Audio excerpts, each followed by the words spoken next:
After the Great Depression, after we had the problem of overproduction solved, and especially after World War II, consumption levels increase, debt increases. One other ingredient actually was required, though, and that had to do with the monetary system and the financial system. See, up to this time, money had been tied to precious metals, gold and silver, but there was only so much gold and silver in the world, and so that put a certain limit on the velocity of commerce, on how much could be borrowed and spent. So over the course of the 20th century, we reformed the financial industry, reformed the monetary system itself to de-link money from precious metals. So what is money then, if it's not gold and silver? Well, money is debt, and debt is money. It sounds kind of funny to say it that way, but that's quite literally and exactly true. If you go into a bank and take out a loan for, let's say, $10,000, the banker doesn't go into the bank vault and search around somewhere for $10,000 that somebody else left there. No, the banker goes to the computer, makes a few keystroke entries, and creates $10,000 out of nothing as a deposit in your account. And then when you pay back that $10,000, it disappears. It's magic. Okay, so that makes it much easier for the money supply to grow in response to consumer demand. But when the banker makes that $10,000 loan, she or he is not at the same moment creating the money that will have to be paid in interest on that loan. So where does that money come from? Well, it comes from other people elsewhere in the economy also taking out loans. You're doing business with them, you're working for them or selling them stuff.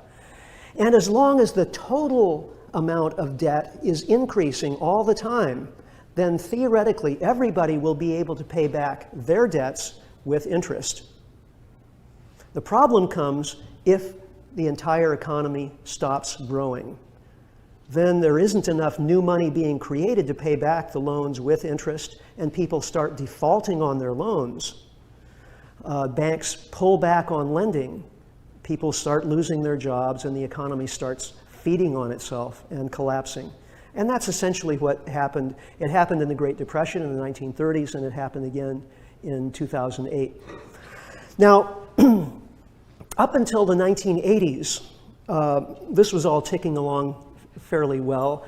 The real economy of goods and services measured by GDP was growing at a rather rapid rate, and the money supply was growing at approximately the same rate.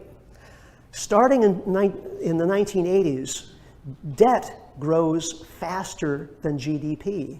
How so? Well, globalization starts in the 1980s. So increasingly, people, let's say high-wage workers in North America, are finding themselves in competition with lower-wage workers elsewhere on the planet. So this puts downward pressure on wages, but people still want to consume more.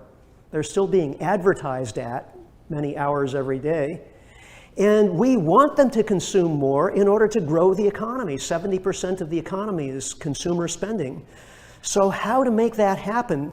By increasing debt, by making it easier for people to take on more debt. And that's what happens. Now, if you go to the bank and take out a loan, that's an obligation for you to repay. But if you're the banker making that loan, that same loan is an asset. So as debt grows as a percentage of the economy, then the financial industry begins to grow in relation to the rest of the economy. So it's growing faster than manufacturing, growing faster than farming and agriculture.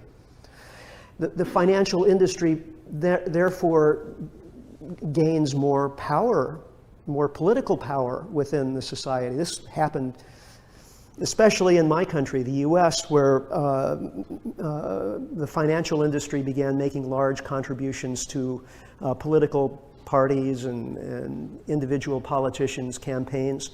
And as a result, the financial industry was able to get changes in the rules that regulate the financial industry, so that it became possible for the financial industry to grow even faster. Now, if debt is growing faster than the real economy of GDP, the result is a credit bubble. These have happened before in history, but this is U.S. total debt. As you can see, the lower blue area is household debt, and it's actually growing faster than government debt during this time. Everyone's so excited these days about unsustainable levels of government debt, but actually most of the increase was taking place in other sectors.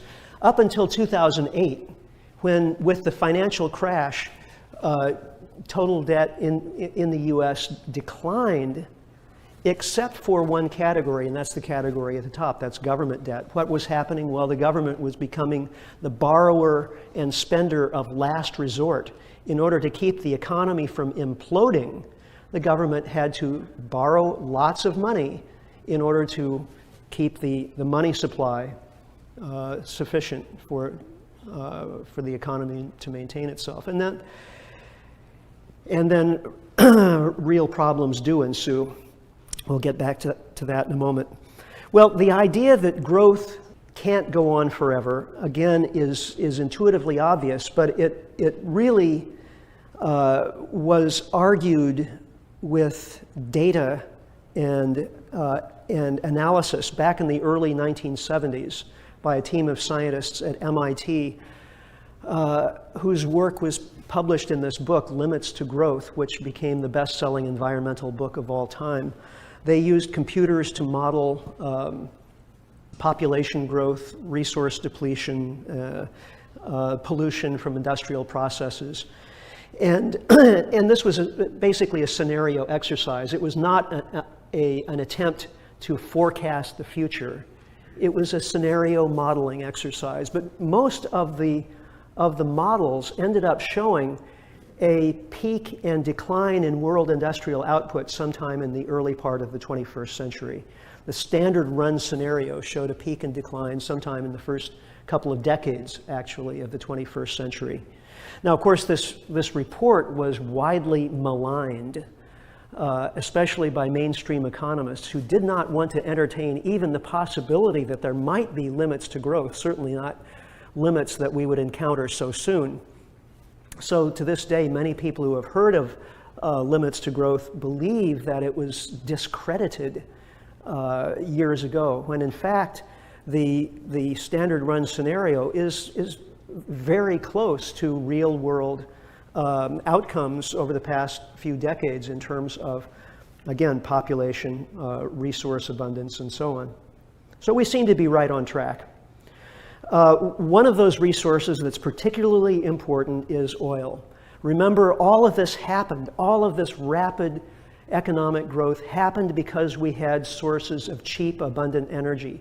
Oil was arguably the most important because it's highly portable and therefore a perfect transport fuel.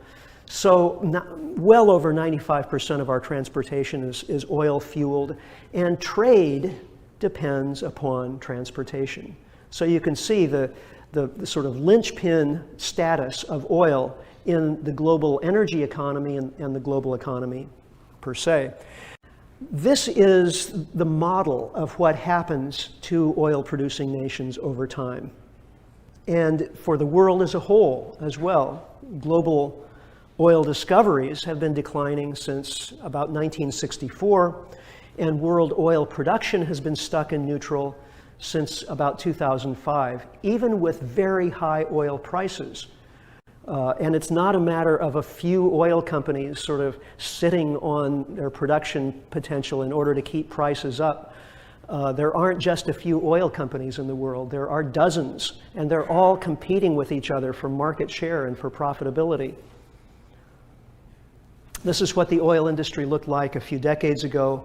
This is an example of what it looks like today, where drilling in a mile or two or three of ocean water, an exploratory well can cost $500 million and still come up dry. So as a result, the oil industry needs ever higher prices just to keep going. Of course, the industry is profitable, but the drilling costs per unit of revenue are increasing pretty dramatically. And this is true for natural gas as well. We hear about the miracle of shale gas in the US, horizontal drilling and hydrofracking of low porosity reservoirs. Yes, there is a kind of bubble of supply that we're seeing in the US right now, but it's a result of heroic rates of drilling. And those wells have very rapid depletion profiles. So if the US is going to continue to see a large amount of natural gas coming to market, the companies are going to have to continue with heroic rates of drilling, and that's not happening. Actually, Chesapeake and Devon and some of the other companies that specialize in hydrofracking are starting to pull back on drilling because it's becoming obvious that this is a kind of pyramid scheme. It's all being run on investment capital, and almost none of it is being run on actual profitability of the wells drilled. So if it costs so much to produce these increasingly lower grade energy sources, what does that have to do with the economy? Well, we've learned from recent history that every time oil prices spike, the economy goes into a tailspin. The vertical gray bars are recessions, the squiggly line is oil prices, and as you can see, oil price spikes bite. Now, that's not necessarily all that's happening. Correlation is not causation. In 2008, we had the biggest oil price spike ever. We also had the worst recession since the Great Depression. But was it all caused by oil prices? No, there was also a housing bubble, especially in the US. But where and how did that bubble burst? Well, it started bursting in further suburban areas where people had to commute long distances to their jobs. So already their houses were inflated in price, so they were paying high mortgages. And then as the price of gasoline went up, people with big SUVs were finding they were spending over $100 to fill up the tank, and didn't have enough money at the end of the month to pay the mortgage and keep driving back and forth to work. Something had to give, the credit card. So that's where the house prices started falling first, in those neighborhoods, and then spread like wildfire throughout the rest of the housing market. High oil prices also impact food prices because we spend so much oil making food. Fuel for tractors, transporting inputs to the farm, transporting outputs from the farm ultimately to the consumer's plate. So in 2008, with the oil price spike, we also saw a global food price spike. Same thing happened last year. And as food prices increase, social stability starts to suffer. I've outlined two reasons why I think world economic growth is coming to an end. They could be called depletion and debt. There's a third we could call disaster.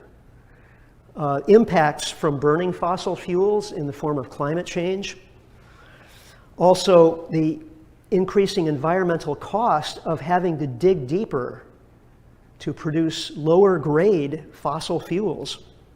And so we see accidents like this, or oil spills and pollution of all kinds.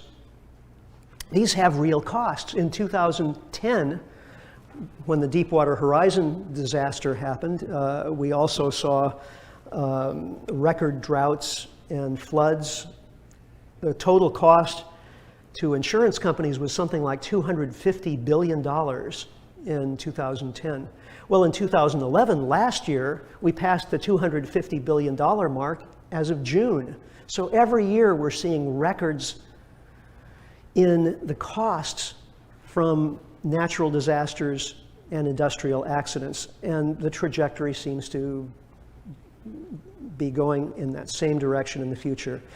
Meanwhile, what's happening with this European debt crisis we hear so much about? Well, it's being called a growth crisis. Why? Because nations took out lots of debt with the assumption that the economy would continue to grow, and therefore they'd be able to pay back that debt fairly easily. Now that the economy isn't growing, that debt becomes unrepayable. So